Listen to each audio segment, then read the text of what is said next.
walking, my head's in a spin. You're perfect with your high heels on. I'm wondering if you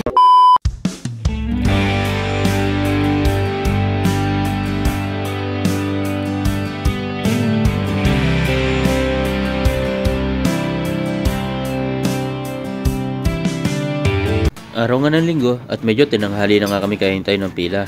Kaya inabot na ng gutom. Naggalmusal lang nga muna ako para may lakas tayo sa maghapong labanan sa biyahe. Mahirap na kasi, naabutin pa ng gutom sa biyahe. Tanghali na din naman, kaya natural lang, nalagyan din natin ng laman ang ating tiyan. Hindi puro trabaho lang. Lalo sa ganitong klase ng trabaho, katawan din naman natin puhunan.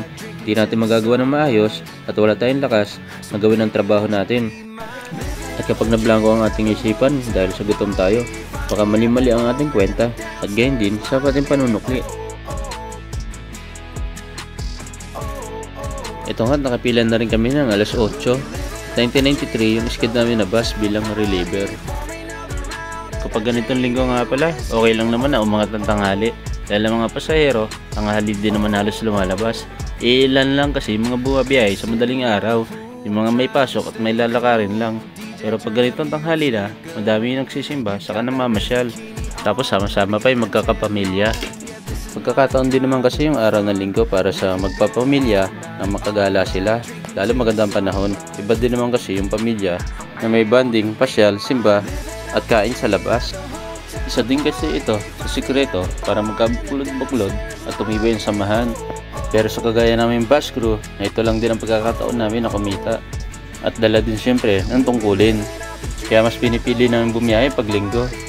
May ibang araw naman para sa kagaya namin, gaya ng day off. At kahit nasa bahay lang, pwede pa rin naman magbanding. Ang mahalaga, open sa isa't isa ang bawat membro ng pamilya. Marahil lang mamature na si kaibigan. Nag-iiba na kasi ang aking pananaw pagdating sa usapang pamilya. Oo, hindi man perpekto at kulang-kulang pa sa lahat ng mga bagay. Baba na gusto niya, gusto.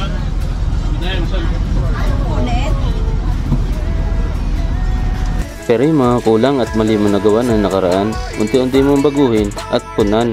Hindi pa naman huli ang lahat. Sabi nga diba, habang may buhay, may pag-asa pa. Kaya na, hindi na ako nakapag-walis kasi kailangan kami pagdating namin dito sa terminal. Sakto, pagdating namin dito sa terminal sa FBR, pumila na agad kami. Wala na kasing ibang sasalang.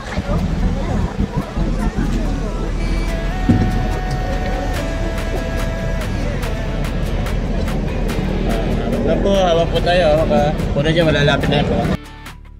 Napuno pa din ang mga may paluwas at mabilis din kami nakarating agad sa avenida dahil maluwag yung mga kalsada. Yes, na po, babaan.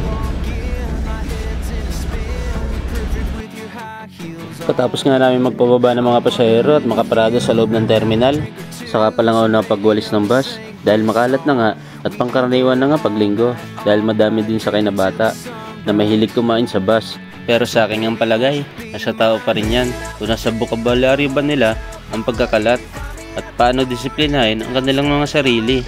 Pero bilang isang bus crew, normal lang ganitong bagay dito sa Pilipinas. Sabi ko nga dati, kami din naman ang haharap at mapapahiya sa mga pasahero pag nagreklamo na makalat sa upuan nila. Kaya dahil sa tungkulin at kailangan talaga ng pangunawa sa iba't ibang uri ng mga tao na nakakasalamuha, kaya naman gagawin lang namin ang aming trabaho para makapagserbisyo sa mga mahal namin mga pasahero. At pagdating nga namin dito sa Ayala Malls, dito sa Balintawak, wala nang ang bus na pipila. Kaya inalok ko na sila magsitayo para makauwi lang sila. Tara, dalawang pito, maluwag ang gitna nito. Tayuan nyo na, sige, sige. Mayroon wala nang pipila dito.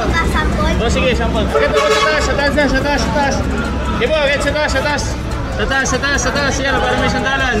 Sige, sandal, sandal, sandal. Yan, o, sige. Dito, dito, sige, gitna, gitna. Halika, halika dito. Maluwag dito. Maluwag dito sa dito. Ayun, dito, dito, para may pwesto. Ayan, may pwesto, may pwesto. O, sige. Okay, tayo na kayo. Ayan ay.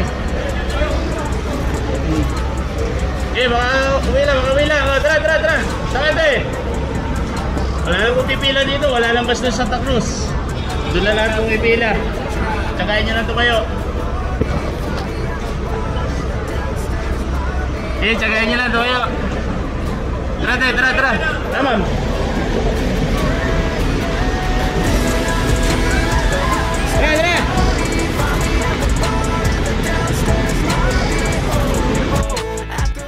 Mabilis lang na naging biyahe pa uwi. Wala naman kasing traffic na sa Marilao. Pero pagdating dito sa Muson, ayun, wala nang bago. As usual, traffic at napakatagal nga ng galawan. Kaya magsha-shoutout na muna ako. Shoutout nga pala kay Hoops Ball at shoutout kay Cyrus Panlaki. Shoutout din kay Kurt Estrella. Shoutout din syempre kay Team Fairview Bus Runners. Shoutout kay Quiz. Shoutout kay Alan Robles from Morong, Rizal. Shoutout din kay Christian. Shoutout ulit kay Carlo Cabañas at sa mga taga-gaya-gaya. Shoutout din kay Reynan Paul. Kay James Bakeler, shoutout sa iyo kaibigan. At syempre shoutout sa aking classmate nung elementary na bigatin na ngayon. Shoutout sa iyo Rosemary Luisito. Shoutout din sa mga new followers at mga silent viewers. Ako na lang sa baba.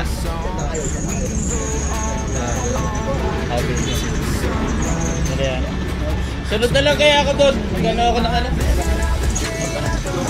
Dito na nga kami sa FBR. Pinauna ko na yung driver ko sa garahe dahil magkakarga pa ako ng RFID. Ay, natapos din ang biyahe. Okay naman ang nangyari sa biyahe namin ngayon kahit pa tinanghali kanina. Alas 8 na kami nakaangat. Pero ngayon alas 8 pa lang. Garahe na agad. Mabilis na naging biyahe. Wala masyadong traffic. Doon lang sa may Muson. Sulit naman kahit pa tanghali na nakaangat, maaga pa rin naman nakauwi. Tapos maganda pa yung collection, naka-20 pa rin naman kami kahit round 4 lang. Di pa masyadong pagod. So paano? Bukas na uli mga kaibigan. Laban lang sa hamon ng buhay. At peace tayo kaibigan. Dahil pang lalat ulit. Walis na ako kanina.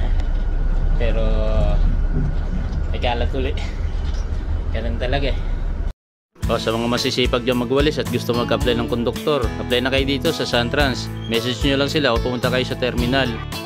Salamat nga pala sa Excite Clothing. Yun nga pala suot kong damit ngayon, Excite yan. Sa mga gusto mag-avail, message nyo lang sa Facebook page nila.